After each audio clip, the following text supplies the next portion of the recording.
Listen, hey, we both handle business. You do it with a machine gun, I do it with a pen. What's the difference? Oh, you're on coke, Ellis, and he isn't. Favorite scenes. Let's just get started from the beginning. Like, I mean, I understand it was the 80s and all, but look, I got to get drug tested to take any type, get a job I want now, or just from like a piss test. So the boss rolls in on Ellis, and Ellis, I titled this Coke. What Coke? Ellis. I was just making a call. I was making a call.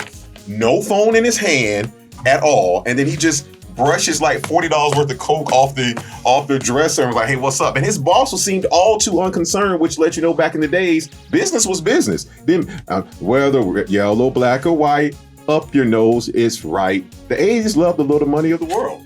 Like what's his name said in the 10, the 80s. Am I right? Right, that's all here. Am I right? Like, yeah. Did I let a few sailors go down on me? Sure. It's 80s. I got to go back and watch that again, and I forgot that motherfucker said that. Go ahead. All right, my first, I'm no not numbers, numbered, but it can't be my second one. You don't see color, but you see numbers. What kind of sick fuck are you? Now I have a machine gun, and I know it's cliche because it is one of the best moments in the movie, obviously, but I'm going to expand on why I think that is such a badass moment. The scene is the scene, not the actual line you're going for, right? Yeah, okay, yeah, cool. We are in scenes. No, I was making sure. It's so badass because McClane is taunting them when he is clearly outnumbered, outgunned, outshooed, still talking shit though. And this is like, it's so true to his character, and it's what makes his character so awesome is that even when he is down, he doesn't give up, and he doesn't even like give the people that are putting him down the satisfaction of knowing that they're winning. Like, he is just a smartass until the end.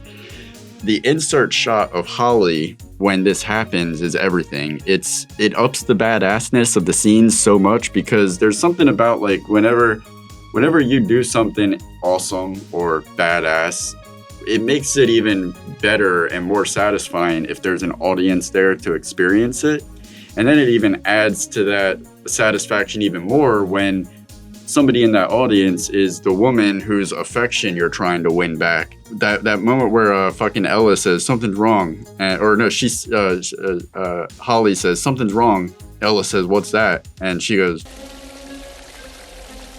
John. And she says it with this John, this smile, like showing that John. she is clearly impressed by what her man is doing, and that like we feel like we're experiencing this through her perception of like, oh man, this dude is awesome. And then it's also a great scene because once again it raises the stakes even more, because not only is he antagonizing a small army of terrorists, but Tony is Carl's brother. So now it's a personal revenge story. McClane will stop at nothing to save his wife from Gruber, and now Carl will stop at nothing to kill McClane to avenge his brother's death. One blood, you'll have it. A theme that will return with a vengeance when Simon, Peter Gruber, spoiler alert, takes aim at McClane with a vengeance. Okay. Yeah, they just did a really good job because it could have just been on the surface a heist film and a cop trying to stop terrorists and terrorists trying to evade the cop. But they added so many more elements to it to make it an emotional experience instead. Like there's, it's just really good. One other thing about that scene is that if you notice, that's the first time that you see Hans Gruber, Alec Rickman, not in control.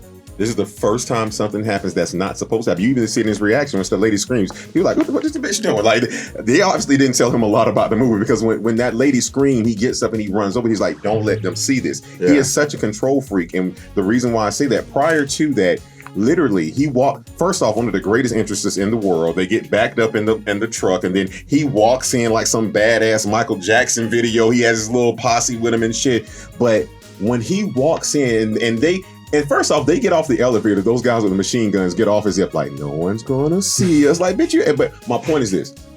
They get out.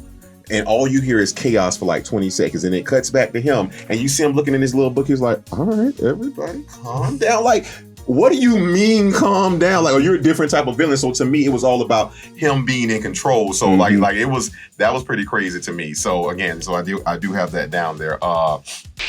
When McClane meets Hans face to face. Oh yes. There's such a brilliant setup to put the pieces in place so that you have it to where the main hero, the main villain, can have a face-to-face exchange without the hero knowing that he is right there with him. You're one of them. Please, God, no, you're one of them, aren't you? And then it plays into this like the brilliant cat and mouse game. Yeah. Like, Can I say it? Yeah. Play. Bill, play. Like McClane is so smart. You're thinking like it's him. Don't fall for this. And all along he was suspecting it because he handed him an unloaded gun. And Before that, he handed him a cigarette to see how he was going. Not to see how he was going to hold, but he saw how he held the cigarette. Like, wait a minute, North American held this. He was like, so he's like, oh no. Go ahead. Yeah, that's I got one more. I got one more scene that really stood out to me. When he uses the fire hose to blast off the top of the building as it explodes to break through a window and land back in the building and then almost be dragged out to death by the same hose that just saved him.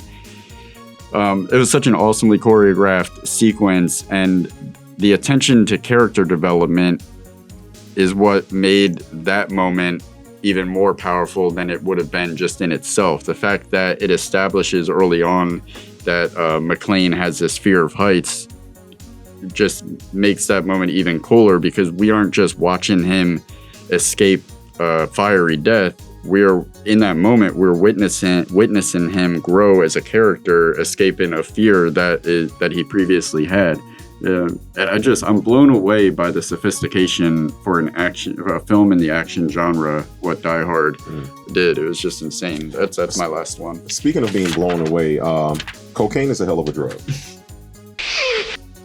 Cocaine in the 80s is really a hell of a drug. Having an ego is a drug. Capiche? Combine cocaine with cocaine from the 80s with your ego, Capiche? with being in a hostage situation, and what you get is one of the top 10 scenes in film history. When Ellis takes that bump and decides he's finna go in that office with Hans and win this whole thing. Listen, you gotta, again, that's just not coke. That is coke and the adrenaline from the hostage situation and your ego and cocaine from the 80s.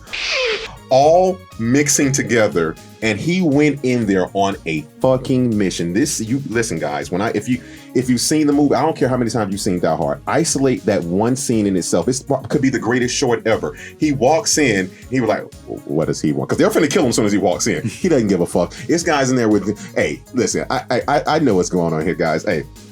You guys come here, let me guess, you didn't come in for a quick little smash and grab. You didn't expect this little poison pill to be running around. I get it, you guys, i.e., you want something. Am I right? Capiche? And you figured this all out on your own. Listen, hey, we both handle business. You do it with a machine gun, I do it with a pen. What's the difference? Oh, you're on coke, Ellis, and he isn't. He's planning this out, Ellis, you haven't. So then he sits down and he says, you know that guy upstairs giving you all the problem? I can get him for you. Because see, now that's the cocaine that's running there. Man! Wow, man! And so he sits down, and I'm pretty sure, like you said, he told the guy, "Can you give me a coke?" He really meant a bump of coke. But point being is, as soon as he comes back, he gets on the radio. This motherfucker's like, "Hey, John Boy." So yet again, he is not taking. In his mind, he is working this whole thing out, and you see it like. Rick out and by the way, most of his lines in that scene were improvised. So what you see from Hans's face of confusion is like, what the fuck is really going on? He was like, Hans, booby, I'm your white knight. And I'm just like, my brother used to always come get me no matter how many times I heard it be on. He was like, bro, it's on. He didn't have to say anything else. I knew and I turn it on. He'd be like, i.e., you're happening, you want something. And the next thing you know, and he tried to say, come on, John, stop playing. Ellis, please tell you guys you don't know me.